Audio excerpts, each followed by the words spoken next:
Welcome back, folks. It's time for the post-game recap and campaign progression for our very first game of Trench Crusade in the campaign. My name is Adrian, and I'm joined today by Trench Bryan. Hey, how's it going? We are very excited to be here. We're going to be going through the process of course, applying injuries, applying maybe recoveries, seeing if we can explore some things, and this is part of the core Trench Crusade system, which is really cool if you're running a campaign. So if you have any questions, let us know, of course, in the comments below. We did have some casualties. We did. Yes, yes. They may or may not survive. That's all part of the excitement, and it tells a story. Maybe a good one, maybe a dark one. So we'll see. We both lost something that was important and a lot of ducats, but was not an elite. So nothing's guaranteed in this world. Our big centerpiece models are on the mend right now, so we'll see. I'm a little bit nervous. Yeah, me too. So Brian's going to largely take us through this. I'm somewhat familiar with this, but I'm along for the ride. So with that, Brian, let's take it away. So the first thing we're going to do is start with injuries, and that is, of course, to see which of our guys move on to the campaign or suffer a horrible, horrible fate. Oh my god. So let's go ahead and just start with our troops that went out. So not our elites, they're not exactly the stories of our adventure, but we still have to roll for them. Absolutely. So whenever a troop goes out on a 1 or a 2, dead. Gone forever. Okay. You lose their equipment, they're gone. 3+, full recovery, they're back in action. Nice. So it's kind of streamlined for the troopers like that. Yeah, it makes sense. So let's see. You had a wretch go out. I did, yeah. So you're gonna have to can roll start for with that. that. We'll start with the wretch. Start with the easy. It's just a wretch. We'll start with the wretch. No problem. So here we go. Yes. 3+ to live. Yes. 1 or 2, Yes. they fall. No! Yeah, it's a wretch. It's a wretch. Of course, he's like no surprise there. 20 ducats or whatever. Okay. Yeah, he's gone. Along with both his knives. That is true. You'll have to buy those again. Never again. You also lost a werewolf. This one I care a little bit more about. Yes, so that is an expensive model. It's about 140 ducats for reference. So let's see. 3 up to live. Come on, woof! Oh no! Okay, so that's bad.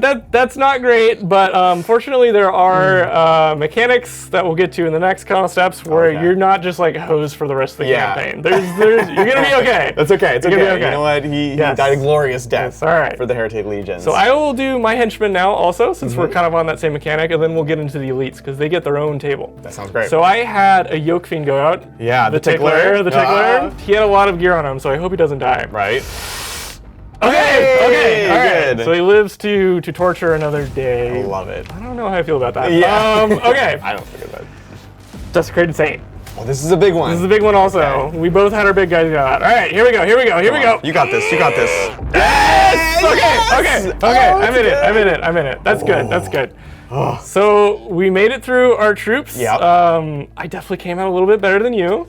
This is the way it But goes. there's still a chance for it to go south for me when we get to the elite rolls. Yeah. So whenever you roll injury on an elite, Yeah. you roll a D66, and that's a callback to the old Mordheim kind of tables. Classic. Yes. So you roll 1 dice, that's your 10s column, Yep. and then your other dice is your 1s column. Okay. And then we're going to consult the chart for each elite that we had go out of action. Fantastic. So I did have my Death Commando, unfortunately, go out of commission, so to speak. So shall we roll for him first? Go for it. All right, so 10's digit, it's going to be 30. 32. All right. So 32, you have rolled expensive treatment. So he's got a pretty nasty injury. Okay. So he gets a scar marked, and anytime you want to deploy that model, you have to pay 10 ducats from your war chest. He has like a prescription you have to fill before every game, or he just doesn't feel it that day. You need the painkillers. Okay. I had a Hell Knight, Tisiphone. She went out as well. So I'm going to roll a D66. Yeah, let's see. Here we go. Low is really bad. 40. 4 is pretty good. So 41 is going to be a full recovery. Amazing. So I don't get a scar. It's just a flesh wound. We're fine. Man. So after we do our injuries and stuff like that, we're going to move on to experience. So this is where our elites have the potential to level up and like gain extra skills, as well as we have an opportunity to kind of like promote our henchmen to the elite status. So they get all the benefits of that. Like they don't just die on a 1 or 2 as we just saw, but they also get scars. Oh, nice. Comes with trade-offs. Right. So everyone in your warband is going to get 1 XP, just your elites, for participating in the battle.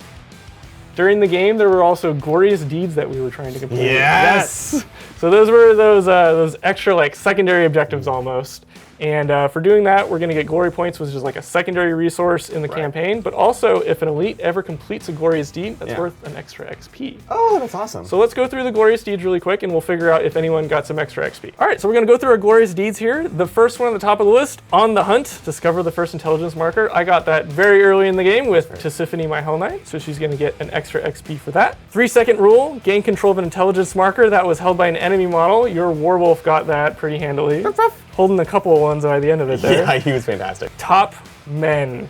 Oh. We each had an elite holding on to an intelligence marker by the end of the game, and this can be scored by both of us. Love it. I had it on my sorcerer, Shivaska, and it sounded like you were holding on to it with my priest, Anarius, the priest, so they're each going to get an XP for that. Sounds great. And then counterintelligence, your death commando, Samael scored that when he took an enemy model within 1 inch of one of those corpse piles out of back. Oh, nice. That's right. Yeah. Purple Heart, no one scored that one. We had to have someone reach 6 blood markers or survive a bloodbath. They were just out before that could ever happen. And then Thorough Sweep, we each had 1 model in our enemy deployment zones at the end of the game, so we actually tied that one, which means no one scored it, which means my wretch is not freed from his contract because he didn't complete his glorious deed. No, so he's stuck with us. He's stuck with us. So for each of those elites that completed a glorious deed, we're going to mark an additional experience point, which could give us a level up. Leveling up, we get to roll for each hero that reached one of those red boxes on 2 charts, basically. So there's 4 charts in the game to kind of represent, different skills that you're looking for. There's melee and strength, stealth and speed, there's ranged, and then there's wild card, which is like campaign mechanics and wild card stuff. It's kind of all over the place. Yeah. So how you do your level up, it's you don't just roll and then you get a skill. There's actually a little bit of control. It's kind of like a little drafting system. It's actually really fun. Yeah, that's cool. So what you're gonna do is you're gonna roll, first you're gonna pick your 2 tables that you want, and then you're gonna roll 2d6 on them, and I'm gonna tell you the result on each table, and then you get to pick the one that you want the most. Oh, I'm so excited. Okay. So let's start with your heretic priest, Anarius the Unbound. So he gets a level up. Which kind of tables do you want to roll on? Just going by what sounds good. For Anarius, I think we're going to roll on wild card because it's too fun to give up on, and also stealth and speed. Okay, sounds good. Go ahead and start with wild card, and I'll tell you what you get. All right, let's see what we got. It's going to be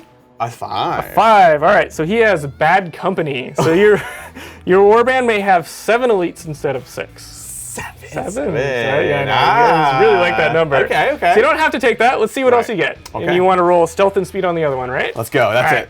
Huh. It is a 4. A 4. A 4. So you got assassinate. The model gains +1 dice against models that have not activated yet.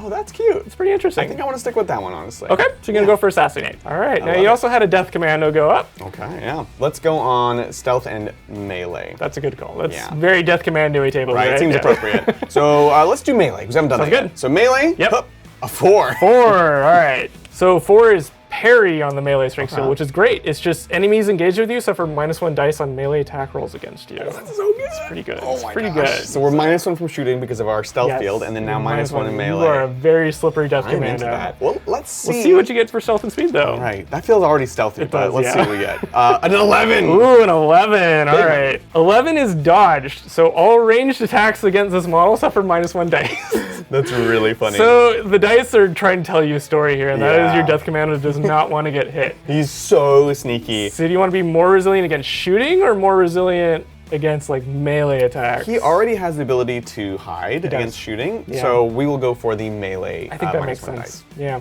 good call. Love it. All right. Parry it is. All right, so for my sorcerer, Shivaska, she got a level up, hit that 2 XP mark. I'm gonna roll on the shooting table because her fireball counts as a ranged attack, and I want to get that better. All right, so let's see what we got.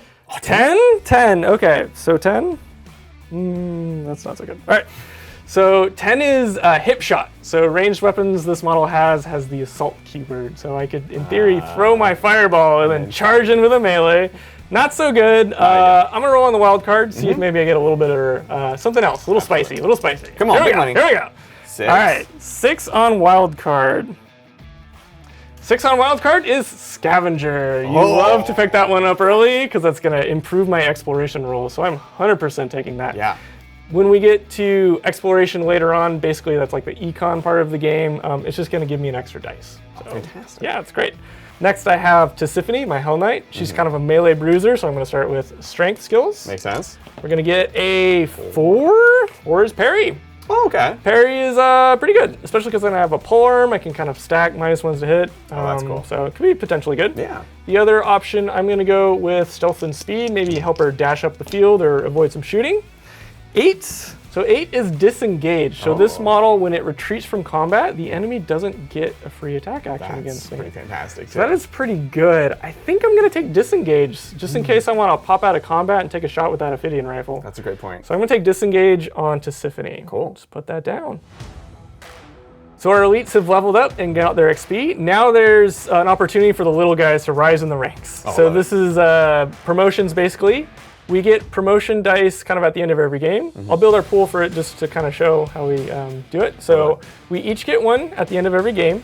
Adrian's going to get an additional dice because he won the match. And then we each get an additional dice for every glorious deed we completed. So I completed 2. Adrian completed 2. So Adrian's got 4 dice to play around with, and I've got 3. Now, you can assign 2 dice to a model to roll for them. And then if either of them show up as a 6 on either of those dice, they get promoted to the elite status. That's cool. Yeah. Once you hit, once one of your models becomes an elite, the rest of your dice are wasted, so don't kind of worry about that. Interesting. If any of your troopers performed a glorious deed, you could roll 3 dice instead of 2. Your werewolf notably did, but too soon. Double salute. Excellent, excellent. So who would you like to try to promote? I'm feeling the artillery witch. That's a good call. That's a good call. So I will assign 2 dice to her. You got it. Let's see what we got. Yeah. Come on, 6. Oh my goodness! Okay, all right. That's awesome. So now she can start accumulating XP, which means you can start getting your skills, and she's harder to just kill. This is great. This is very, great. very cool. So the rest of your 2 dice are wasted, but hey, it's working out pretty great. No complaints. I have 2 dice. Yep. And you better believe I'm gonna try to promote that saint. No. I'm gonna try to promote that saint. It's gonna be so scary. The opposite! Oh my god! Okay, so he forgot everything. Everything he just learned is gone. I've never seen a trench in my life. That's okay. That's okay. So that's cool. That's exciting. You got an elite. Thank you. Remember, normally you can only have 6 elites, but you should be good. Yeah, makes sense. Cool. Cool. After promotions and skill ups, we increase the threshold of our warband. So as the campaign goes on, the escalation size is going to increase. So we're going to increase the threshold value of our warbands by 100 ducats. So now instead of a 700 ducat list, we're going to have 800 ducat lists. And instead of a 10 model cap, now we have an 11 model cap. Oh, sweet. And it'll follow that pattern every game we go. So increase by 100 ducats, increase the model cap by 1. Beautiful. Now it comes to how do you get to that new threshold? So you've taken some kind of heavy losses. I have, yeah. And the next 2 steps are basically how you're going to increase the size of your warband. Okay. So the first step is going to be reinforce. Now how that works is instead of going exploring and looking in no man's lands for like resources and weapons and things like that, you're actually going to go back home and say like, hey, I don't feel so good. Can you pick me up? Like, we lost our werewolf. So you're gonna go back home and you're gonna be like, it's really rough out there. We need your help. So how reinforce works is basically you empty out your pockets. So any extra ducats you had, any equipment in your armory is just lost. You like check it in, and then your patron will fund you back up to the threshold. Oh, nice. So since you lost like 140 ducats, it might be worth it to do because that is a very costly model. Totally. You could risk it in exploring, Right. but there's no guarantee you're going to make up that amount of money. And I lose my current equipment, or? You get to keep the equipment on all your models. Yeah. It's just if you had any like extra equipment floating in your armory. So say like you found like a heavy flamethrower or something cool in the wilderness, they're gonna like, we're gonna take that from you. It sounds like it's not a bad time to run home to the parents real quick for a little allowance money. So we're gonna do that. Reinforce. Sounds good. So Adrian's gonna reinforce. So basically you're going to just build up to 800 ducats for the next game we play. I can do that. All right. I, however, did not suffer heavy casualties, so I'm going to go exploring into the wilderness. I'm so excited. I know. I wish you could do it too, but it's definitely the right play. This is one of the coolest things about the campagns, though, and like rolling on the charts, see what happened, work with those resources, and kind of be excited to go into that post game to explore the ruins, the trenches, what have it. It really starts to tell a story, and it's very exciting. It's particularly exciting because I picked up the scavenger skill, which is going to be great. Let's see. So. when you're exploring, you have a dice pool that's based on the number of games you played. So for the first 2 games, we have 3 dice. And then I have the scavenger skill, so I'm going to get a roll an additional dice. Amazing. Now I'm going to roll these 4 dice, and whatever I roll, add it together, times 10, that's how many ducats I find when I'm exploring No Man's Land. Yeah, sounds great. I do get a little bit of dice manipulation. Yeah. So every warband starts with 1 reroll. That's just 1 free reroll that you get. Solid. And then you also get an extra reroll if you win the game. Oh, nice. So I don't get that though. No. But I thought I would mention it. Yeah. I got excited there too. I'm like, wait a minute, I lost that game. So I'm gonna roll my 4 dice here. Come on. All right, so I got a 10, a 14, a 15. So that's 150 ducats. So that's gonna be great because it's going to get me to the next. Yeah, exactly. That is a werewolf. And then you also consult the table, and if anything on this table, the exploration table, is a 15, I might have found something cool out in No Man's Land. Let's see it. So I didn't find anything of note, so I'm going to spend my 1 reroll that I get for my basic warband to reroll this one. I might get more ducats, and I might find something cool. Hey! Oh, Okay, nice. all right, so 18. Hopefully there's something on 18. Let's hope, right? consult the chart. Oh. All right, so I have found a fallen knight in No Man's Land. You find a fallen hero of past ages, perhaps a baron from New Antioch, a great Ferris of the Sultanate, or a plague knight of Beelzebub. I get to choose one. So I can loot him, I can add reinforced armor, a trench shield, a combat helmet, and either a sword or a polearm to my warband's roster for free.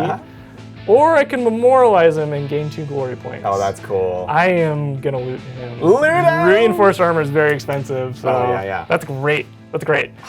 Awesome. So I'm gonna get 180 ducats, and sounds like some extra gear off this body that wasn't using it. So that's all mine now. Not too bad at all. I'll just take that if you don't mind. I'll just take that if you don't mind. So the next 5 steps go pretty quick. It's just a little bit of bookkeeping. Basically, at this point, you can buy and sell equipment. You can hire new guys in your warband. If you had glory points, you can use that resource to like attract mercenaries. Oh, cool. You could also get special like relics that are entrusted only to like your warband specifically. Some good ones there too. There are some very good ones. There's some very good ones. And then you can just like move equipment around, and then once you're all done with that, you just update your roster and you're ready for your next game. Amazing. Yeah. Well, this is super exciting. Yeah. Looking forward to, of course, the next possibilities, expanding our war bands. We'll add that. Of course, we'll see that in the next game. I don't think we're going to be facing each other. We're going to have to beat up those other guys. We're going to have to beat up the other guys. That'll come next. So hopefully we'll get their game in next, and then we'll see what comes after. Very exciting. Of course, let us know in the comments below what you thought of our highs and lows of the campaign system thus far. We're definitely showing off the good and the bad of what can happen in the dangers of the trenches, but it's really cool. I'm excited. I might even do a bit of converting related to them. Ooh, which is nice. Very cool. Right? So, of course, let us know if you enjoyed that, and if you are doing your own Trench Crusade campaign, stick around. We've got more coming up soon. On the next episode of The Hunt for Glaston's Depot, Shane and Little B hit the road as they attempt to capture prisoners with knowledge of the depot's whereabouts. Shane's fanatical force of trench pilgrims bully their way onto this desert highway, while Little B and his New Antioch warband use their tactical guile in an attempt to secure the prisoners. Tune in next time to find out what happens.